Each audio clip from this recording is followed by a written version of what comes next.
നമുക്ക് നല്ല സോഫ്റ്റ് ആയിട്ടുള്ള അടിപൊളി ഒരു കിണ്ണത്തപ്പം ഉണ്ടാക്കിയെടുത്താലോ? ഇൻസ്റ്റൻ്റ് ആയിട്ട് ഉണ്ടാക്കിയെടുക്കാം കേട്ടോ. എങ്ങനെയാണെന്ന് കണ്ടാലോ?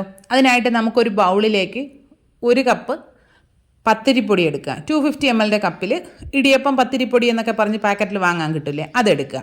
ഇനി നമുക്ക് ശർക്കര എടുക്കാം.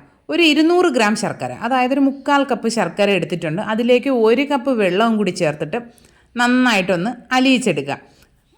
നന്നായിട്ട് തിളച്ച് വരുമ്പോൾ നമുക്ക് ഫ്ലെയിം ഓഫ് ചെയ്തിട്ട് ഇതിലേക്ക് ഡയറക്റ്റായിട്ട് അരിച്ചൊഴിച്ചു കൊടുക്കുക. ശർക്കരപ്പാനി ഒരുപാട് ഒരു നൂൽ പരുവാവുകയോ അങ്ങനെയുള്ള ഒരു പരിപാടിയില്ല കേട്ടോ.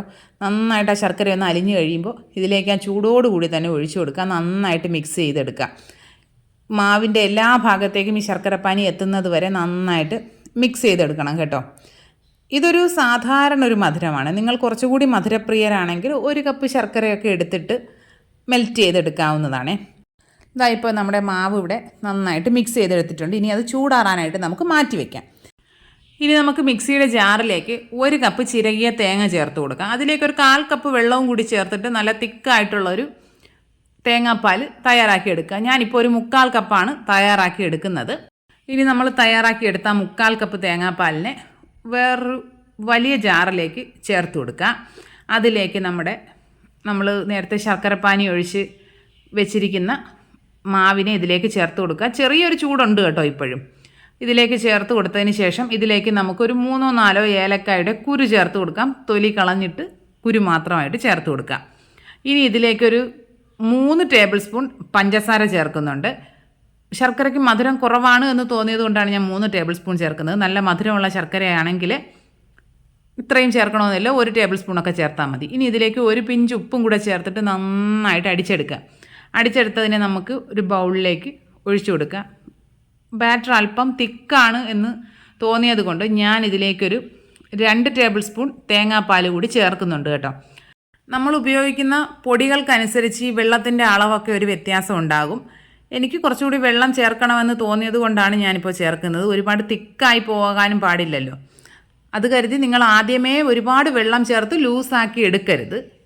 നമ്മുടെ ബാറ്റർ റെഡി ആയിട്ടുണ്ട്. അതിനെ അവിടെ മാറ്റി വെച്ചിട്ട് നമുക്ക് വേറൊരു പാനിലേക്ക് കുറച്ച് നെയ്യ് ഒഴിച്ചിട്ട് കുറച്ച് തേങ്ങാക്കൊത്തൊന്നും ഇട്ട് വറുത്തെടുക്കാവുന്നതാണ്. തേങ്ങാക്കൊത്ത് നിങ്ങൾക്ക് അതിൽ കടിക്കാൻ ഇഷ്ടമില്ല എന്നുണ്ടെങ്കിൽ അത് ഒഴിവാക്കുക. പിന്നെ നട്ട്സ് എന്തെങ്കിലും ഉണ്ടെങ്കിൽ അത് ചേർക്കാവുന്നതാണ് കേട്ടോ. അപ്പോൾ തേങ്ങാക്കൊത്ത് നന്നായിട്ട് വറുത്തെടുത്തിട്ടുണ്ട്. അതിനെ ഇതിലേക്ക് നമുക്ക് ആ നെയ്യോട് കൂടി തന്നെ ചേർത്ത് കൊടുക്കാം. നെയ്യ് എടുക്കുന്നില്ല എന്നുണ്ടെങ്കിൽ നിങ്ങൾ അല്ലാതെ ഒരു 1/2 ടീസ്പൂൺ നെയ്യ് ഇതിലൊന്ന് ചേർത്ത് കൊടുത്താൽ മതി. നെയ്യിലെ ടേസ്റ്റ് ഇഷ്ടമില്ലാത്തവർ അത് ഒഴിവാക്കാവുന്നതാണ് കേട്ടോ. അപ്പോൾ വീണ്ടും കുറച്ചുകൂടി ഒന്ന് തിക്കായതുകൊണ്ട് 1 ടേബിൾ സ്പൂൺ പാൽ കൂടെ ഒഴിച്ചിട്ടുണ്ട് കേട്ടോ. ഇപ്പോൾ ഞാൻ മുഴുവനായിട്ടും ചേർത്തത് 1/4 കപ്പും പിന്നെ 3 ടേബിൾ സ്പൂൺ തേങ്ങാപ്പാലും കൂടിയാണ് ഇപ്പോൾ ഇതിലേക്ക് ചേർത്തിരിക്കുന്നത്. നമ്മുടെ ബാറ്റർ റെഡി ആയിട്ടുണ്ട്. ഞാനിപ്പോൾ ഇതുപോലൊരു സ്റ്റീലിൻ്റെ പാത്രത്തിലാണ് ചെയ്തെടുക്കാൻ പോകുന്നത്. അതിലേക്ക് കുറച്ച് നെയ്യൊന്ന് ബ്രഷ് ചെയ്തിട്ടുണ്ട്. അതിലേക്ക് ഈ സ്പൂണിന് 3 സ്പൂൺ ബാറ്ററാണ് ഒഴിച്ചു കൊടുക്കുന്നത്. നിങ്ങൾക്ക് ഇങ്ങനെ തിന്നായിട്ട് വേണ്ട, കുറച്ച് തിക്കായിട്ടുള്ള ആണ് വേണ്ടതെങ്കിൽ വലിയ നമ്മുടെ ഈ ചോറ് കൊണ്ടുപോകുന്ന പാത്രമൊക്കെ ഉണ്ടല്ലോ, അതിൽ ഒന്നിച്ചൊഴിച്ച് കുക്ക് ചെയ്തെടുത്താലും മതിയാവും കേട്ടോ. ഞാനിപ്പോൾ സ്റ്റീമറിൽ വെള്ളം വെച്ചിട്ടുണ്ടായിരുന്നു. അത് നന്നായിട്ട് തിളച്ചതിന് ശേഷം അതിലേക്ക് വെച്ച് കൊടുക്കുന്നുണ്ട്. ഹൈ ഫ്ലെയിമിൽ 10 മിനിറ്റ്, കറക്റ്റ് 10 മിനിറ്റ് ആയപ്പോഴേക്കും കുക്കായി കിട്ടിയിട്ടുണ്ട്. കയ്യിലൊന്നും പറ്റി പിടിക്കുന്നില്ല. ഇനി അതിനെ നമുക്ക് തണുക്കാനായിട്ട് മാറ്റി വയ്ക്കാം. അപ്പോൾ നമുക്ക് ബാക്കി മാവിനെ ഞാനിപ്പോൾ ഇതുപോലൊരു നമ്മുടെ ചോറ് കൊണ്ടുപോകുന്ന പാത്രം ഉണ്ടല്ലോ, അതിലൊഴിച്ചിട്ട് അങ്ങനെയാണ് കുക്ക് ചെയ്തെടുക്കുന്നത്. അത്യാവശ്യം നന്നായിട്ടൊന്ന് ചൂടാറിയിട്ടുണ്ട് കേട്ടോ.